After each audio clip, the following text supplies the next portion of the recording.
Hello everyone, welcome back to my channel book lover Kirti. तो आज की इस वीडियो में हम शुरू करने जा रहे हैं चंदवंश। मैं आपको उत्तराखंड के इतिहास में जो चंदवंश है उसके बारे में बताऊंगी, जिसके बारे में मैंने पढ़ा है बद्रीदत्त पांडे जी की बुक कुमाऊँ का इतिहास। कुमाऊँ का इतिहास बुक से ही मैंने चंदवंश के इतिहास के बारे में पढ़ा है, जो कि एज इट इज़ मैं आपको यहाँ पे बताऊँगी। कुछ भी मैं अपने मन से नहीं बता रही हूँ, जो भी मैंने बद्रीदत्त पांडे जी की बुक में पढ़ा है उसी से मैं आपको बताऊंगी, जो कि आपके उत्तराखंड के जो समूह के एग्ज़ाम्स हैं उसमें काम आएगा। आपका जो पटवारी की जो भर्तियां आने वाली हैं उसमें आपके काम आएगा। आपका ग्राम विकास अधिकारी की अगर आप प्रिपरेशन कर रहे हैं उसमें आपके लिए इम्पॉर्टेंट है। उत्तराखंड पुलिस के एग्ज़ाम्स के लिए इम्पॉर्टेंट है। उत्तराखंड की करंट अफेयर्स की सीरीज़ भी हम स्टार्ट करने वाले हैं इसके बाद। तो अगर आप उत्तराखंड की तैयारी कर रहे हैं तो उसके लिए ये काफ़ी इम्पॉर्टेंट है ये वाला टॉपिक।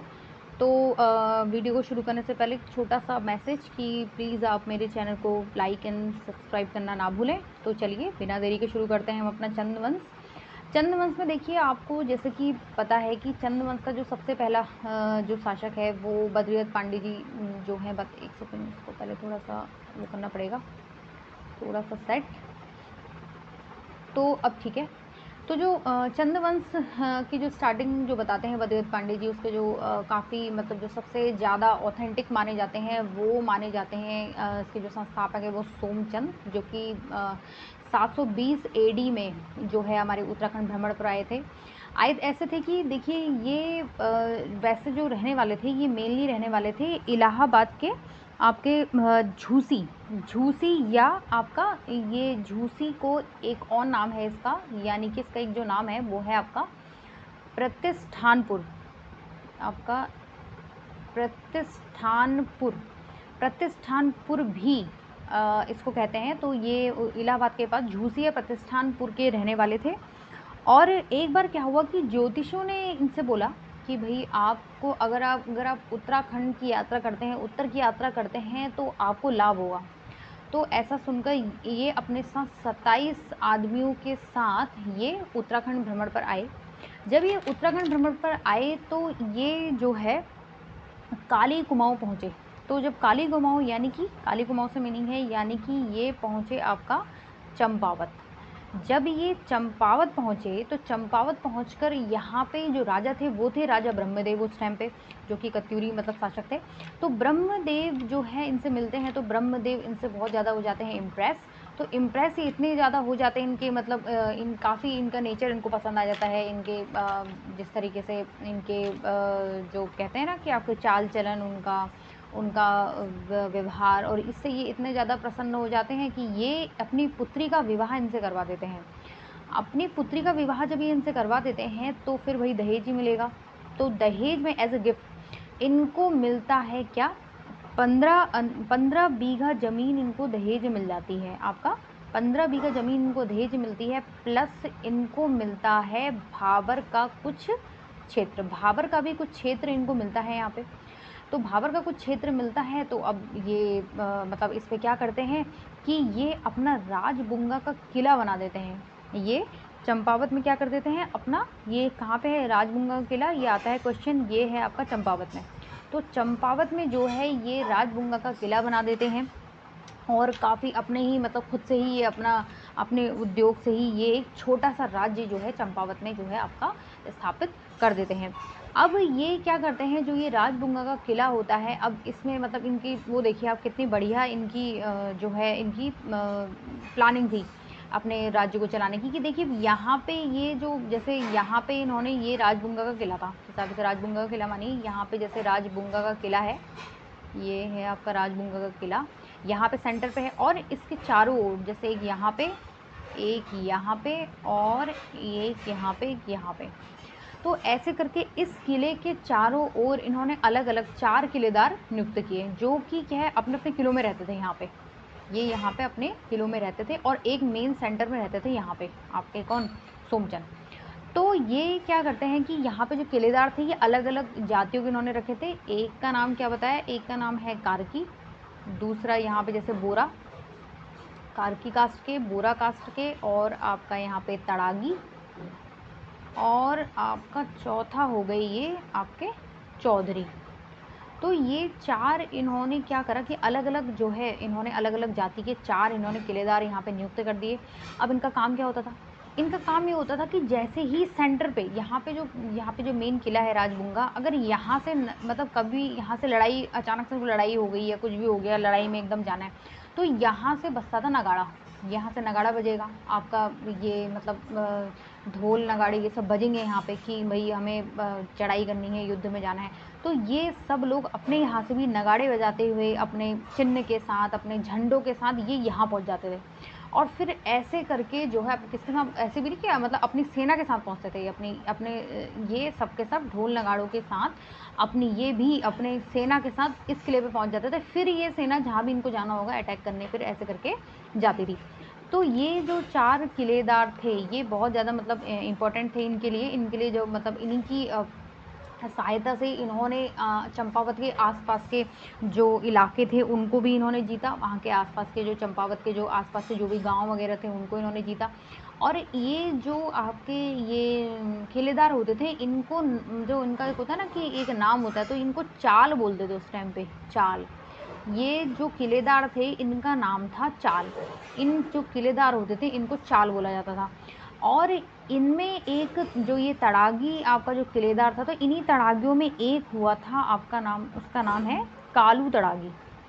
तो उसका क्या नाम था? कालू तड़ागी नाम का एक इनका जो है किलेदार था। उसकी हेल्प से जो हमारे सोमचंद थे, इन्होंने चंपावत के आसपास के काफ़ी इलाकों को जीत के अपना क्या जमाया था? आधिपत्य जमाया था। अब ये मतलब इनका रोल था, इन किलेदारों का रोल था, ऐसे-ऐसे करके मतलब जो ऐसे-ऐसे करके जो ये हमारे सोमचंद हैं, इन्होंने काफ़ी अपना राज-काज आगे बढ़ाया, अपने खुद के मतलब ये इनकी हेल्प से। उसके बाद क्या हुआ कि अब इन्होंने आस-पास के वो तो जीत लिए हैं। अब देखिए भई, इन्होंने चंपावत इनके पास है और आस-पास के गाँव भी इनके पास आ गए हैं। तो उसके बाद इन्होंने क्या करा, यहाँ के जो लोग थे, जो गाँव के आस-पास के लोग थे, इन्होंने इनको सम्मानित करने का सोचा। कि जो मतलब इनको अच्छे लगे, अपने इन्होंने मेन पदों पे उनको बैठाया। जैसे कौन? जैसे कि इन्होंने जो जोशी थे, जोशियों को इन्होंने दीवान पे नियुक्त कर दिया। जो सिमल्टिया पांडे थे, उस सिमल्टिया पांडों को इन्होंने राजगुरु बना दिया अपने अपने जो इनके दरबार था। जो हमारा जो देवलिया जो पांडव थे, पांडे जो होते हैं, उनको इन्होंने पुरोहित बना दिया। तो इस तरीके से बड़े-बड़े पदों पे इन्होंने, यहाँ के जो गाँव के अच्छे विद्वान लोग थे, तो उन लोगों को इन्होंने अपना मेन पदों पे, जैसे दीवान, राजगुरु, पुरोहित, इन पदों पे बैठा दिया।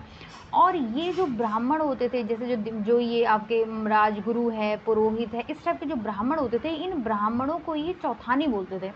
इन सभी ब्राह्मणों को, जो ये ब्राह्मण थे, इनको हमने चौथानी बोला। ये ऐसे मतलब जो ये जो चौथानी जो थे उस टाइम पे बोले जाते थे, ये आज तक टिल अभी तक ये चौथानी ही कहलाते हैं। उस टाइम पे ये चौथानी कहलाते थे। इनका पद जो था ये चौथानी, मतलब इनका जो एक नाम होता है, जो रैंक ऐसे जो नाम होता है उसको चौथानी बोलते थे। आज भी ये चौथानी ही कहलाते हैं। उसके बाद भई क्या हुआ कि यहाँ तक तो इन्होंने राज कर लिया है, किसकी हेल्प से? हमारा ये जो ये किलेदार हैं इनकी हेल्प से।